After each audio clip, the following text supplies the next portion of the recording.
ஆண்டவரும் இரட்சகருமாகிய இயேசு கிறிஸ்துவின் இணையற்ற நாமத்திலே உங்கள் எல்லாருக்கும் என் வாழ்த்துக்களை தெரிவித்துக் கொள்கிறேன். கடந்த 11 மாதங்கள் இந்த வருடத்தில் கிருபையோடு நடத்தியிருக்கிறார். புதிய மாதமாகிய டிசம்பர் மாதத்திற்குள் பிரவேசிக்க இருக்கிறோம். இந்த மாதம் நமக்கு இறுதியான மாதம். அதன் பிறகு நம் 2026 வருஷத்திற்குள் நுழைய போகிறோம். 2025 வருஷத்தை நாம் முடிக்கப் போகிறோம். இந்த மாதம் ஒரு பிஸியான மாதம். முக்கியமாக இயேசுவை விசுவாசிக்கிற பிள்ளைகள், சபைகள் இன்றைக்கு பிஸியாக இருப்பார்கள். அது மட்டுமல்ல, உலகமே எல்லாருமே கிறிஸ்மஸை கொண்டாடுகிறவர்கள் உண்டு. எல்லா மதத்திலும் கிறிஸ்மஸை கொண்டாடுகிற உண்டு. உலகம் முழுவதும் இந்த கிறிஸ்மஸ் பண்டிகையைத்தான் கொண்டாடுகிறார்கள். கர்த்தர் இந்த மாதத்திலே அநேகருக்கு ஒரு பக்கம் கிறிஸ்மஸ் செலவுகள், கிறிஸ்மஸுக்கு சிலர் ஊருக்கு செல்ல வேண்டும் என்று நினைப்பவர்களும் உண்டு. சபைகளிலும் பல ப்ரோக்ராம்ஸ் இருக்கும், பல கூட்டங்கள் வைத்திருப்பார்கள். சபைகளிலும் தேவைகள் உண்டு. இப்படி அநேகருக்கு இந்த மாதத்திலே ஒரு பிஸியான ஒரு மாதம், அதே போல் தேவைகள் அதிகமாக இருக்கிற ஒரு மாதம். ஆனால் இந்த 11 மாதங்கள் நம்மளை நடத்தின ஆண்டவர் இந்த வருடத்திலே 12வது மாதத்திலும் தேவன் நிறைவோடு நடத்துவார். துவக்கம் அற்பமாக இருந்தாலும் முடிவு சம்பூரணமாக இருக்கும். சரி, நம்ம தேவ செய்திக்கு கடந்து செல்வோம். டிசம்பர் மாதத்தின் வாக்குத்தத்தமானது எரேமியா 31ஆம் அதிகாரம் 14வது வசனம். ஆசாரியர்களின் ஆத்மாவை கொழுமையானவைகளை நான் பூரிப்பாக்குவேன், என் ஜனங்கள் நான் அளிக்கும் நன்மையினால் திருப்தியாவார்கள் என்று கர்த்தர் சொல்லுகிறார். ஆசாரியனுடைய கொழுமை என்று சொல்லும் பொழுது, கொழுமை என்று சொல்லும்போது ஃபேட்னஸ், ஆசாரியன் என்று சொல்லும்போது பிரைஸ்ட், பரிசுத்தவான். இயேசு கிறிஸ்துவின் இரத்தத்தினால் கழுவப்பட்ட ஒவ்வொருவரும், ஒவ்வொரு விசுவாசியும், அவரை நம்புகிற ஒவ்வொரு பிள்ளைகளும் பரிசுத்தவான்களாய் இருக்கிறோம். பரிசுத்தவான்களாகவே அழைக்கப்பட்டிருக்கிறோம் என்று கொரிந்தியர் சபைக்கு சொல்லுகிறேன். இந்த கொழுமை என்பது செழிப்பு, மற்றொன்று சுக வாழ்வு. சுக வாழ்வை ஆண்டவர் கொடுக்கிறவராக இருக்கிறார். ஆசீர்வாதம், கொழுமை என்பது ஆசீர்வாதம், ஒரு செழிப்பு, ப்ராஸ்பரிட்டி. என் ஜனங்கள் நான் அளிக்கும் நன்மையினால் திருப்தி ஆவார்கள் என்று சொல்ல, என் ஜனங்கள் என்று அழைக்கிறார். யாரை அழைக்கிறார்? தேவனை நம்புகிற பிள்ளைகளுக்கு, தேவன் மேல் விசுவாசம் கொண்டவர்கள், ரட்சிக்கப்பட்டவர்கள், தேவனால் மீட்கப்பட்டவர்கள், அவருடைய இரத்தத்தினால் கழுவப்பட்ட ஒவ்வொருவரும் அவருடைய சொந்த ஜனமாக இருக்கிறோம். அவரால் மீட்கப்பட்ட பிள்ளைகள், அவர்களுக்குத்தான் இந்த வார்த்தையை கொடுக்கிறார். அவருடைய பிள்ளைகளாய் வாழுகிற ஒவ்வொருத்தருக்கும் ஆண்டவர் நன்மையினாலே திருப்தியாக்குவேன் என்று வாக்கு கொடுக்கிறார். நன்மையை அருளுகிறார். அவர் அருளுகிற கிருபை, அவர் கொடுக்கிற சுகம், அவர் கொடுக்கிற விடுதலை, அவர் கொடுக்கிற சமாதானம், அவர் கொடுக்கிற சந்தோஷம், அவர் கொடுக்கிற வேலைகள், அவர் கொடுக்கிற வருமானங்கள் எல்லாவற்றிலும் நம்மை திருப்தியாக்குவார் என்ற சாட்டிஸ்ஃபிகேஷன் என்று சொல்லப்பட்டது. பரிபூர்ண நன்மை என்று பொருள்படுகிறது.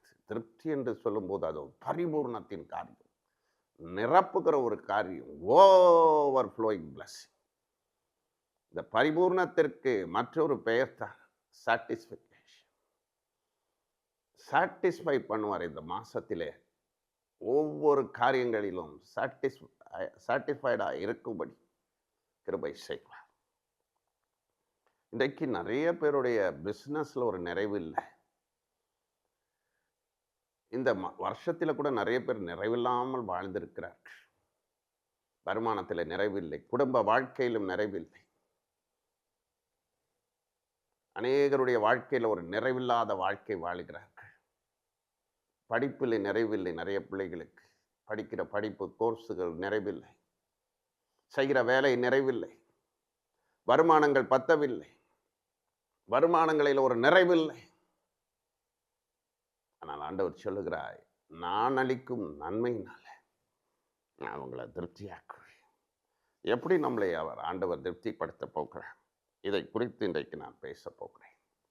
முதலாவது ஏசாயா 58ஆம் அதிகாரம் 11வது வசனத்திலே சொல்லுகிறார், நித்தமும் உங்களை நடத்தி, நித்தமும் கர்த்தர் நித்தமும் உன்னை நடத்தி, வறட்சியான காலங்களில் உன் ஆத்துமாவை திருப்தியாக்கி, உன் எலும்புகளை நினமுள்ளதாக்குவார். நீர்ப்பாய்ச்சலான தோட்டத்தையும் போல, வற்றாத நீரூட்டையும் போல் இருப்பாய். ஆண்டவர் உன்னை என்று சொல்ல, உன் என்கிற வார்த்தை இதில் உபயோகப்படுத்தப்படுது. கர்த்தர் உன்னை நித்தமும், உன் என்று சொல்லும்போது தனிப்பட்ட வாழ்க்கையை குறிக்கிறது. உன்னை என்று சொல்லும்போது நம்மை குறிக்கிறது, ஒவ்வொருத்தரையும் குறிக்கிறது. கர்த்தரை ஒவ்வொரு பிள்ளைகளையும் அவர் நித்தம் நடத்துகிறார். குடும்பத்தை நடத்துவார், பிள்ளைகளின் படிப்பை நடத்துவார். இந்த மாசத்தை அவர் கிருபையோடு நடத்துவார். உங்கள் சபையை நடத்துவார், உங்களுடைய ஊழியத்தை நடத்துவார், அற்புதத்தோடு நடத்துவார், அதிசயத்தோடு நடத்துவார். கர்த்தர் நடத்தும் போது எல்லாமே நமக்கு ஆசீர்வாதம் தான். நம்முடைய ஆத்மாவை குளிரப்படுத்துவார். ஆத்மாவிலே ஒரு திருப்தி வரும்.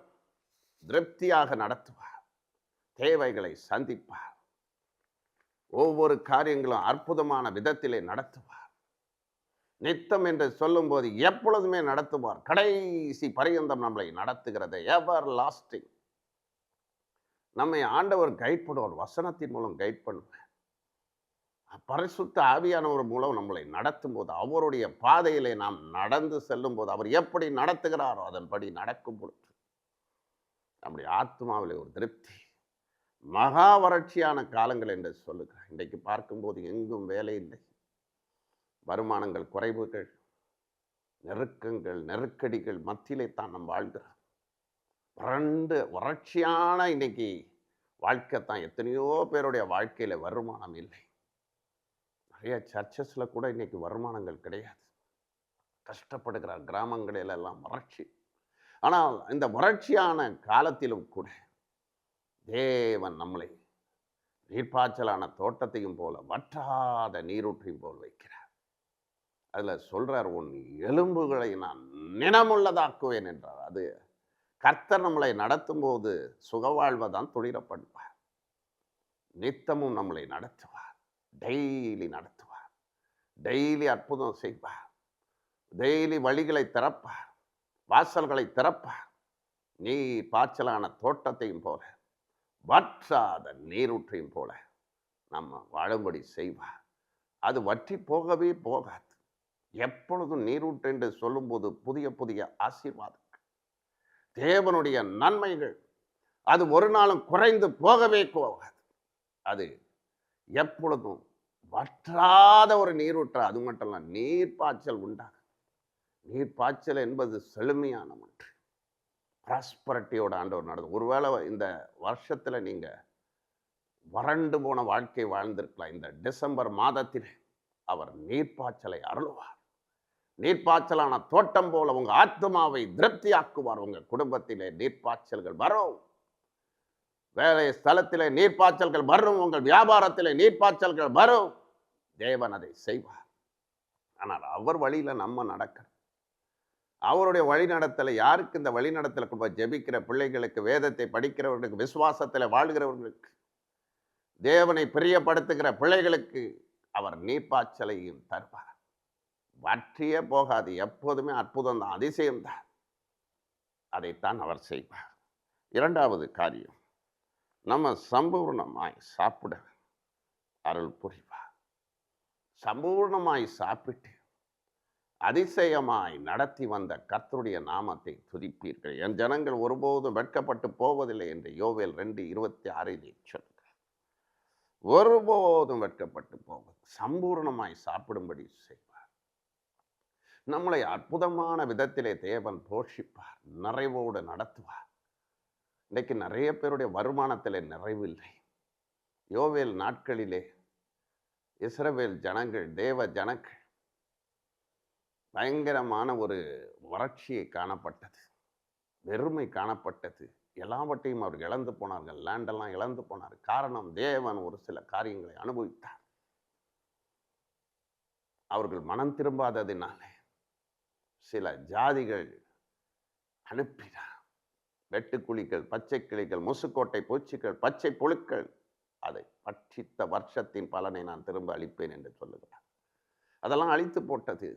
இன்றைக்கு ஹாஸ்பிட்டல் அழிக்கிறது, வருமானங்கள் நம்மளுடைய வாழ்வை அழித்து போடுகிறது, லாஸஸ், நிறைய லாஸஸ் வருகிறது, வீணான செலவுகள், வீணான டாக்டர் செலவுகள், ஹாஸ்பிட்டல் செலவுகள், வட்டி கடைக்கு கொடுத்து கொண்டு இருக்கிறவை, இது எல்லாம் ஒரு விதமான ஒரு சாதிகள் அழித்து போட்டது. ஒன்றுமே இல்லாத ஒரு நிலையிலே அவர்கள் இருந்தார்கள். ஆனால் ஆண்டவர் அவர்கள் மறுபடியும் அவர்களை சம்பூர்ணமாய் சாப்பிடும்படி அவர்களுக்கு கிருபை செய்தார். காரணம், அவர்களை உபாசம் எடுக்க சொன்னார், சபைகள் உபாசம் எடுக்க சொன்னார், ஆசாரியர்களை உபாசம் எடுக்க சொன்னார். யோவேல் 2ஆம் அதிகாரத்திலே 13, 14, 15 வாசிக்கும் பொழுது அவர் உபாசம் எடுத்து ஜெபித்த பொழுது அவர்கள் இழந்ததெல்லாம் நான் திரும்ப தருவேன், அவர்களை மீட்பேன். எதெல்லாம் அவர்கள் இழந்திருக்கிறார்களோ, இழந்த வருஷத்தின் பலனை நான் திருவளிப்பேன் என்று சொல்லுகிறார். ஒருவேளை உங்கள் குடும்பத்திலும் கூட நிறையவற்றை நீங்கள் இழந்திருக்கலாம். உங்கள் வாழ்க்கையில அந்தஸ்தை இழந்திருக்கலாம், கௌரவத்தை இழந்திருக்கலாம், ஆசீர்வாதத்தை இழந்திருக்கலாம், நன்மைகளை நீங்கள் இழந்து போயிருக்கலாம். ஆண்டவர் சொல்லுகிறார், சம்பூர்ணமாய் சாப்பிடுவீர்கள். உங்கள் வருமானத்தை கூட நீங்க வீணாக விழுங்கி கொண்டிருக்கலாம். ஆண்டவர் இன்றைக்கு சொல்லுகிறார், அதிசயமாய் நடத்துவார். அதிசயமாய் நடத்தி வந்த கர்த்தருடைய நாமத்தை துதி. ஆண்டவர் எப்படி நடத்துவார்? அதிசயமா நடத்துவார். வேதத்தில் 1 ராஜாக்கள் 17ஆம் அதிகாரத்திலே 5-6 வசனத்தை நீங்கள் வாசிக்கும் போது, விடிய காலையில எலியாவுக்கு காகத்தை கொண்டு உணவும் இறைச்சியும் கொண்டு வந்தாங்க. இதே மாதிரி சாயங்காலமும் பிடித்தார். எலியா ஜெபித்து கொண்டு இருக்கிறார். ஒரு பக்கம் ஆண்டவருடைய சித்தத்தை செய்யும்படி ஜெபிச்சு கொண்டு இருக்கிறார். ஆனால் அவருக்கு ஆண்டவர் அற்புதத்தை செய்கிறார், உதவி செய்கிறார், நிறைவோடு நடத்துகிறார். சில பைபிள் சரித்திரங்கள் சொல்லுகிறது, அரண்மனையில் இருந்து அந்த காலத்தில் அந்த நேரத்திற்கு இறைச்சி சாப்பாடு வனாந்தரத்தில் கேரி தாற்றங்கரையில் அவர் உட்கார்ந்திருக்கும் போது இது நடக்கிறது. காரணம் என்ன? எலியாத ஆண்டவருடைய சமூகத்திலே ஜெபிக்கிறார். கேரி தாற்றங்கரையிலே ஜெபித்த போது தேவன் அற்புதங்களை செய்கிறார், அதிசயமாய் நடத்துகிறார். ஒரு பக்கம் சொல்றார், அவர் அதிசயமாய் நடத்தி கர்த்தருடைய நாமத்தை நம்ம துதிப்போம். இனிமே ஜெப குறிப்பல்ல, அதிசயமாய் நம்மளை நடத்தி வருவார். இந்த வருடத்திலே, இந்த மாசத்திலே அதிசயமாய் உன்னை நடத்துவார். உணவிலே அதிசயங்கள் நடக்கும். சாரிபாத்து வீட்டிலே எண்ணெயும் மாவும் குறையாதபடிக்கு அற்புதத்தை செய்தார். காரணம் என்ன? எலியாவுக்கு அவர்கள் உணவை கொடுத்த போது, ஊழியக்கார் தீர்க்க தரிசியை கனப்படுத்தின பொழுது அவர்களுக்கு கிடைத்தது. எண்ணெயும் மாவும் பெருகிச்சு. சம்பூர்ணமாய் சாப்பிடும்படி செய்வார், சம்பூர்ணமாய் நீங்கள் வாழும்படி செய்வார். உங்கள் கைகளின் பிரயாசத்தை சாப்பிடுவீர்கள். ஈட்டி கிடைக்கல, பேங்க் லோனுக்கு அல்ல, அதை எல்லாவற்றையும் கட்டும்படி கடன்களில் இருந்து உங்களை விடுவிப்பார். இன்றைக்கு கடன் என்கிற ஒரு சத்துரு இருக்கிறான், பச்சை கிழிக்க. வட்டி வட்டி வட்டி கட்டி இன்றைக்கு எத்தனையோ பேர் கஷ்டப்படுகிறார்கள். ஆண்டவர் இன்றைக்கு சம்பூர்ணமாய் நம்மை ஆசீர்வதிக்க வல்லமையுடையவராக இருக்கிறார். சம்பூர்ணமாய் ஆசீர்வதிப்பார். அது மட்டுமல்ல, ஆண்டவர் சொல்லுகிறார், மத்தேயு 14ஆம் அதிகாரத்திலே 19, 21 வசனத்தில், 21 இந்த 2 வசனத்திலும் ஆண்டவர் 5 அப்பத்தையும் 2 மீனையும் இயேசுவை தேடி வந்த மக்களுக்கு அற்புதம் செய்கிறார். ஏறக்குறைய 5000 புருஷன்மார்கள் திருப்தியாய் சாப்பிட்டார்கள். 5000 என்று சொல்லும் பொழுது ஒரு குடும்பத்தில் இருக்கிற புருஷன்மார்களை மட்டும் கணக்கெடுத்திருக்கிறார்கள். அப்போ 25,000 30,000 பேர் வரைக்கும் ஃபேமிலிஸ் மொத்தம் நிறைய இருந்திருப்பாங்க. ஆனால் ஆண்டவர் எல்லாருக்கும் அற்புதத்தை செய்கிறார். என்கிட்ட கொண்டு வாங்க, அதை நான் அற்புதமாக மாத்துறேன், அதிசயமாக மாத்துறேன்னு சொல்லி 5 அப்பமும் 2 மீனும் பத்தாது அது. ஆனால் அந்த காரியத்தை ஆண்டவர் பெருக செய்தார். அற்புதத்தை செய்தார், அதிசயத்தை செய்தார், வல்லமையான காரியத்தை செய்தார். அவர்கள் நிறைவோடு சாப்பிட்டார்கள். அது மட்டுமல்ல, 12 கூட மீதி எடுக்கிற அற்புதத்தை செய்தார். 12 கூட என்று சொல்வது எது? 12 கூட என்பது எதை குறிக்கிறது? நிறைவை குறிக்கிறது, சேவிங்ஸை குறிக்கிறது. இன்னைக்கு நிறைய பேருக்கு சேவிங்ஸே கிடையாது. சேவிங்ஸே இல்லை. பேங்க் பேலன்ஸ் எல்லாம் நில்லா இருக்கு. வருமானங்கள் குறைஞ்சிருக்குது. வீட்டில் எந்த ஒரு பணமும் இல்லை. சேவிங்ஸே இல்லாத குடும்பங்க தான் இது வீணாக செலவு பண்ணுறாங்க. நீங்கள் ஹோட்டல் அது இதுன்னு சொல்லி. ஆண்டவர் ஞானம் உள்ள தேவன். 12 கூட மீதி எடுக்கிற அற்புதத்தை உங்கள் வாழ்க்கையில் 12 கூடைய மீதி ஆண்டவர் அற்புதம் செய்யும் போது 12 கூட வரும். இந்த 12வது மாசத்தில் 12 கூடைய நிறைவோடு ஆசீர்வதிக்க தேவன் வல்லமையுடையவராக இருக்கிறார். சம்பூர்ணமாய் சாப்பிடுறார். அந்த யோவேல் நாட்களிலே நடந்தது என்ன? அவர்கள் திரும்பினார்கள். அப்பொழுது தான் இந்த நிறைவு வந்தது. அதிசயமாய் நடத்துவார். அதிசயமாய் நடத்தி தேவனுடைய நாமத்தை நீங்கள் எல்லாரும் என்ன பண்ணுவீங்க? துதிப்பீங்க. என் ஜனங்கள் ஒருபோதும் வெட்கப்பட்டு போவதில்லை என்று வாக்கு கொடுக்கிறார். அப்படியே ஆண்டவர் செய்வார். இந்த மாதத்திலே கர்த்தர் நிறைவாக்குவார். உங்கள் குறையெல்லாம் நிறைவாக்குவார். கஷ்டத்தை எல்லாம் மாற்றுவார். அவர் நிறைவோடு நடத்துவார். கொழுமையினால உங்களை பூரிப்பாக்குவார். நீர்ப்பாய்ச்சலான தோட்டத்தினால் உங்களை நிரப்புவார். சம்பூர்ணமாய் சாப்பிட்டு அதிசயமாய் நடத்தி வந்த தேவனுடைய நாமத்தை துதிப்பீர்கள். 2 காரியம்தான் ஆண்டவர் இன்றைக்கு பேசியிருக்கிறார். ஒன்று, நித்தமும் நடத்துவார். அவரே நம்மளை நடத்தி செல்வார். வறட்சியான காலங்களிலும் நம்முடைய ஆத்மாவை திருப்தியாக்குவார். நீர்ப்பாய்ச்சலான தோட்டத்தை போல வற்றாத நீரூட்டை போல விளங்க செய்வார்.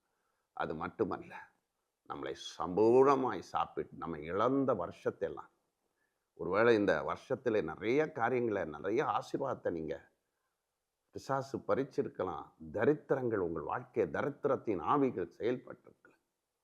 எல்லாவற்றையும் ஆண்டவர் நிறைவாக்குவார். இழந்ததை எல்லாம் திரும்பி கொடுக்க தேவன் கிருபை செய்வார். உங்களுக்காக ஜீவனை கொடுத்தவர், இரத்தத்தை சிந்தினவர், பாடு மரணங்களை சகித்த இயேசு என்றும் ஜீவனோடு இருக்கிறார். கண்களை மூடி ஆண்டவரை நோக்கி பார்ப்போம். அன்பின் பரலோக பிதா, 11 மாதங்கள் எங்களை கிருபையோடு நடத்தினதற்காய் ஸ்தோத்திரம் பண்ணுகிறேன். ஸ்தோத்திரம் பண்ணுகிறேன். ஸ்தோத்திரம் பண்ணுகிறேன்.